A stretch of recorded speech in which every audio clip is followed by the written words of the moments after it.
Hi, I'm Saurabh Kumar Sinha, Physics faculty for IIT JEE Mains, Advanced and NEET. Today I'm going to discuss a very important aspect of kinematics, that is 2D motion. Because as we know, kinematics is divided into two parts, 1D and 2D. 1D we have seen in class 9 and in our previous classes, but 2D motion is very new to us. So देखते हैं कि how to solve 2D motion और 2D motion के कितने types हैं। तो basically जो IIT mains advance और नीट में पढ़ना है वो 2D मोशन का जो पहला टॉपिक है वो है projectile motion and second topic है रिवर्स बोर्ड प्रॉब्लम। और प्रोजेक्टाइल मोशन से अगर मानो तो प्रोजेक्टाइल मोशन से प्रॉब्लम किसी भी चैप्टर को सिंक करके बनाया जा सकता है, जैसे कि centre of mass, rotation, Newton laws of motion, electrostatic. Projectile motion से क्वेश्चन पूरे टॉपिक जितने फिजिक्स के हैं उसमें बनाए जा सकते हैं। तो अब देखते हैं बेसिकली कि 2D मोशन अगर मुझे पढ़ना है प्रोजेक्टाइल मोशन तो what is projectile motion. First aspect हमको ये कवर करना है कि what is projectile motion. Second aspect जो है why this motion is called 2D, इसको 2D मोशन कहा क्यों जाता है, and how to solve 2D motion. मतलब कहने का है कि प्रोजेक्टाइल मोशन को सॉल्व करने के लिए हमको तीन बात पता होना चाहिए और इस होल टॉपिक को हम रियल लाइफ से सिंक कर सकते हैं कि रियल लाइफ में ऐसा मोशन हमने देखा है। तो फर्स्ट है projectile, what is projectile motion. Second is why this is called 2D motion and third is how to solve 2 dimensional motion. तो देखो sir, what is projectile motion. आपको नाम दिख रहा होगा, projectile means project. If any object is projected near the earth's surface, then object forms a curvilinear path. Object forms a curvilinear path or curved path due to the action of gravity. Due to the action of gravity, and that curved path is basically parabolic. Basically parabolic as shown by the Galileo. समझ में आ रहा है। अगर किसी भी object को आप फेंकोगे तो वो एक कर्व पाथ बनाएगा। और कर्व पाथ क्यों बनाता है, क्योंकि ऑब्जेक्ट को ग्रेविटी नीचे लेके आता है। ग्रेविटी नीचे लेके आता है। ग्रेविटी नीचे लेके आता है। तो जब ग्रेविटी नीचे लेके आता है तो जो कर्व पाथ है जो देखा गया है वो पैराबोलिक होता है अकॉर्डिंग टू गैलीलियो। तो समझ में आया व्हाट इज प्रोजेक्टाइल मोशन। अब बताओ, सपोज आपने फुटबॉल का गेम देखा होगा। If a footballer used to kick a ball, when a ball goes to a goal post, how the path look? This path is curved or not, or this type of path you see? Or suppose example, अगर if you want to example, suppose two boy, this is boy 1 and this is boy 2. Two boys are playing, catch.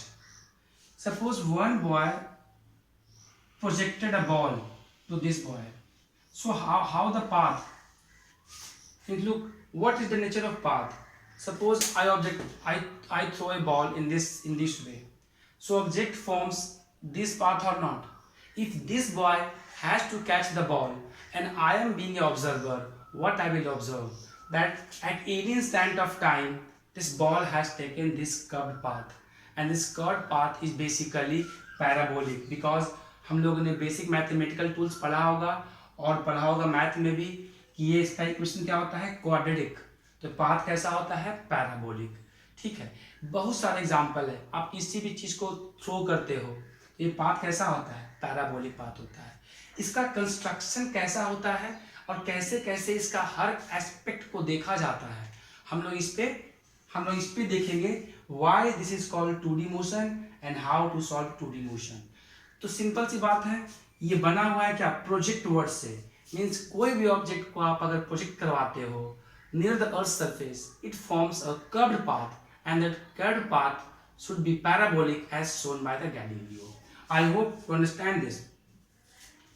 Okay, अब look, why this is called 2D motion. Why this is called 2D motion. इसको 2D motion क्यों कहा जाता है। देखो, 2D motion कहने का मतलब है कि अगर आप किसी ऑब्जेक्ट को अगर फेंक रहे हो ना, तो उसका क्या हो, उसका दो पैरामीटर बदले, उसके क्या हो, दो फ्रेम हो, उसका एक टाइम पे एक्स भी बदले और वाई भी बदले, ठीक है। तो देखते हैं Y this is called 2D motion, Y this is called 2D motion. तो देखो सपोज मैं एक एग्जांपल लेता हूँ, और हम लोग एक बात तो जानते हैं, मोशन को फील करने के लिए 3 ही पैरामीटर है। पहला क्या होता है, अगर मोशन देखना है तो उसके 3 पैरामीटर है। पहला पैरामीटर क्या है, ऑब्जर्वर, सबसे पहला पैरामीटर क्या होता है, ऑब्जर्वर। दूसरा पैरामीटर क्या होता है, frame of reference, frame of reference. And तीसरा पैरामीटर क्या होता है, and third parameter is very important, equation of trajectory, equation of trajectory, equation of trajectory. ये जो है आप कह सकते हो कि मोशन के सोल है, मोशन के सोल पॉइंट्स हैं। आपको किसी मोशन को अगर देखना हो, किसी मोशन को, तो पहला है ऑब्जर्वर, सेकेंड है फ्रेम ऑफ रेफरेंस बनाना है, एंड थर्ड क्या है, equation of trajectory. Equation of trajectory मतलब अगर मैंने बोला है कि बॉडी सर्कुलर पाथ पे मूव कर रहा है तो इक्वेशन भी सर्कल चाहिए ना। अगर मैं बोलूँ कि ये पैराबोलिक पाथ है तो मुझे इक्वेशन भी पैराबोलिक चाहिए, मीन्स इक्वेशन भी चाहिए क्या, क्वाड्रेटिक। दैट्स वाई ये तीनों इंपॉर्टेंट है, तीनों से ही जज कर सकते हैं कि मोशन कैसा है। तो हमने देख लिया व्हाट इज प्रोजेक्टाइल मोशन। अब हम लोग देखेंगे why projectile is 2D, why projectile is 2D। Example देखो, why projectile is 2D। Suppose कर लेते हैं कि ये आपका क्या है, पर्सन 1 और ये पर्सन 2। एग्जांपल ले रहा हूं, 2 पर्सन है, and this person is throwing a ball to this person and he catches it, and he catches it. This person throwing a ball to this person, suppose P1 is here, P2 is here. P1 person is throwing a ball to P2 person. Now suppose this is my observer, this is my observer. अगर आप observer रहोगे और आपको बोला जाए कि इसको feel करो कि 2D मोशन है कि नहीं, 2 डायमेंशनल मतलब क्या है कि इसके 2 कोऑर्डिनेट चेंज करेंगे, इसके 2 कोऑर्डिनेट चेंज करेंगे, बट क्या कॉमन पैरामीटर रहेगा ये देखना है। कोई आपसे पूछे कि इस इंस्टेंट पे बताओ time t, time t dash, time t2 dash, time t3 dash. देखो ऑब्जर्वर जो है उससे पूछे कि इस टाइम पे मोशन का क्या हो रहा है, तो हम लोग एक बात तो बोल सकते हैं ना, इस टाइम पे इसका y कोऑर्डिनेट बन रहा है और x कोऑर्डिनेट बन रहा है। बट देखो टाइम तो सेम है, टाइम तो सेम है। इसी टाइम पे इसका ये जो बॉल ने है y डिस्टेंस कवर किया और x डिस्टेंस कवर किया। अगर t1 का बात करो तो इसी t1 पे इसका y1 पाथ हुआ और x1 पाथ हुआ, इसी डिस्टेंस t2 पे इसका y3 पाथ हुआ और x3 पाथ हुआ। आपको समझ में आ रहा होगा कि 2D मोशन ये इसलिए है क्योंकि इसका अलग अलग टाइम पे, अलग अलग इंस्टेंट ऑफ टाइम पे x भी बदल रहा है और y भी बदल रहा है, बट टाइम क्या है, टाइम जो है वो कॉमन पैरामीटर है, टाइम जो है वो कॉमन पैरामीटर है। तो हमको एक बात तो समझ में आया कि 2D मोशन होने के लिए, 2D मोशन होने के लिए, 2D मोशन होने के लिए x and y changes, x and y changes, but time remains common parameter, time remains common parameter, time remains common parameter। I hope आपको समझ में आ रहा होगा कि ये क्यों मैंने कहा x and y changes but time remains the common parameter, time remains common parameter। अब देख लो ये बॉल y डिस्टेंस भी कवर कर रहा है, x डिस्टेंस भी कवर कर रहा है, पर टाइम तो सेम ही है। इसी टाइम t1 में ये y1 भी कवर कर रहा है और x1 भी कवर कर रहा है, इसी डिस्टेंस t2 डैश में y3 भी कवर कर रहा है और सॉरी दिस इज y2 भी कवर कर रहा है और x2 भी कवर कर रहा है। तो एक बात तुम्हें दिख रहा है ना कि 2D मोशन को सॉल्व करने के लिए आपका फ्रेम बदल रहा है, एक्स वाई बदल रहा है, मतलब एक्स वाई का जो कोऑर्डिनेट है वो अलग अलग टाइम पे बदल रहा है, लेकिन टाइम क्या है, दोनों के चेंज के लिए time common parameter, time common parameter है। तो 2D मोशन आपको समझ में आ रहा होगा। अब तक किसी भी ऑब्जेक्ट का क्या हुआ था, एक कोई अगर कार चल रहा था तो कार सिर्फ एक्स में ही चल रहा था, पर यहाँ क्या है, बॉल का 2 मोशन हो रहा है, एक्स में भी मोशन हो रहा है और वाई में भी हो रहा है, क्योंकि इस पर्सन P1 ने बॉल को P2 तक थ्रो किया, तो पाथ कैसा बना, पाथ कर्व पाथ बना। और ये पाथ मैं दिखा रहा हूँ पैराबोलिक, क्योंकि ये देखा था गैलीलियो ने। और दोनों के चेंज में टाइम जो है वो कॉमन पैरामीटर है, टाइम रिमेन्स कॉमन पैरामीटर। इसके बहुत सारे एग्जाम्पल है। आप फुटबॉल किक करते हो, आप बॉल को थ्रो करते हो, है ना, तो ये आपको ऐसा पाथ फील होता है। ठीक है, आप अगर मान लो किसी टैप है, टैप को आप खोलोगे, उसके माउथ को, तो जो वाटर आता है वो कैसा आता है, पैराबोलिक आता है। क्या, पैराबोलिक आता है। तो आई होप ये 2D मोशन क्यों है आपको समझ में आ गया होगा। Why this is called 2D motion. 2D motion में एक्स वाई कोऑर्डिनेट बदलता है, बट टाइम क्या होता है, कॉमन पैरामीटर। अब how to solve 2D motion, अब how to solve 2D motion. 2D motion को सॉल्व करने का तरीका क्या है, देखते हैं हम। How to solve 2 dimensional motion, how to solve 2D motion.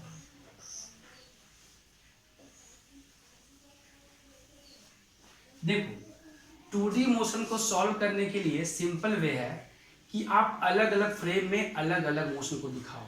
2D को आप ब्रेक कर दो 1D मोशन में। अगर आप 2D को अच्छे से फील करना चाहते हो तो सेपरेट फ्रेम बना लो कि x में क्या हो रहा है, y में क्या हो रहा है। ठीक, मैं आपको एग्जांपल देता हूँ। अगर 2D मोशन को सॉल्व करना है ना, तो आप सेपरेट फ्रेम बनाओ, 1D का सेपरेट फ्रेम बनाओ। मतलब कि 1D मतलब x फ्रेम को अलग कर लो और y फ्रेम को अलग कर लो। मैं बताऊंगा जब हम लोग पढ़ेंगे कितने टाइप के प्रोजेक्टाइल मोशन हम लोग को पढ़ना है सिलेबस में। एक्स फ्रेम मतलब मैं क्या बोला, इक्वेशन ऑफ मोशन यूज करूंगा, देखना अच्छे से। This is S x, distance travel in x direction, you x T plus half x T. आप फील तो करो, एस एक्स जो है ना, this is distance travel in x, this is initial velocity in x. Time तो मैंने पहले भी कहा था कॉमन पैरामीटर रहेगा, टाइम क्या रहेगा, कॉमन पैरामीटर रहेगा, plus half x T square. So everything is in x frame और नॉट। तो मैंने क्या किया ना, अगर मैंने कोई बॉडी को करवाया प्रोजेक्ट, तो मैं उस बॉडी का एक्स में क्या क्या चेंज हो रहा है सिर्फ एक्स में देख रहा हूँ।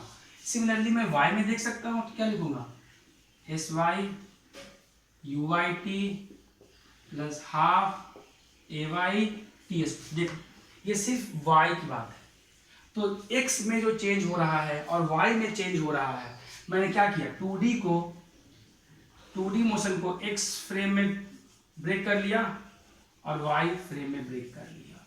क्योंकि देखो हम लोग जब कभी गेम खेलते थे ना, सपोज पानी में, हम लोग पानी में स्टोन को मारते थे तो स्टोन जंप करता था, है ना, जिसका ज़्यादा डिस्टेंस कवर करता था वो क्या था, विनर होता था।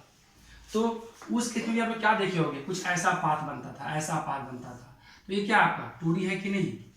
तो हम लोग इस 2D को बिल्कुल अच्छे से करने के लिए visualize, we just break this 2D motion into x frame and y frame. So this can be vx ux axt vy uy ayt।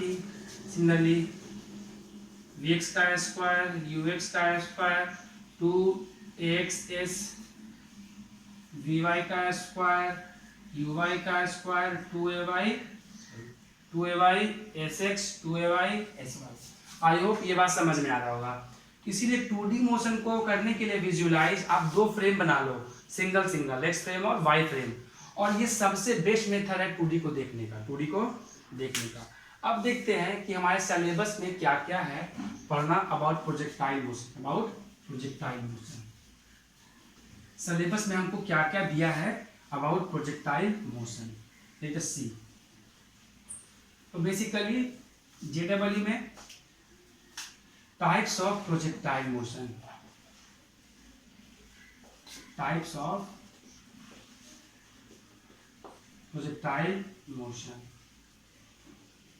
Basically 3 तरह के मोशन हमको सर 3 टाइप के पढ़ने हैं प्रोजेक्टाइल। पहला horizontal projectile motion, horizontal projectile motion. Second, oblique projectile motion. Oblique projectile motion. And third is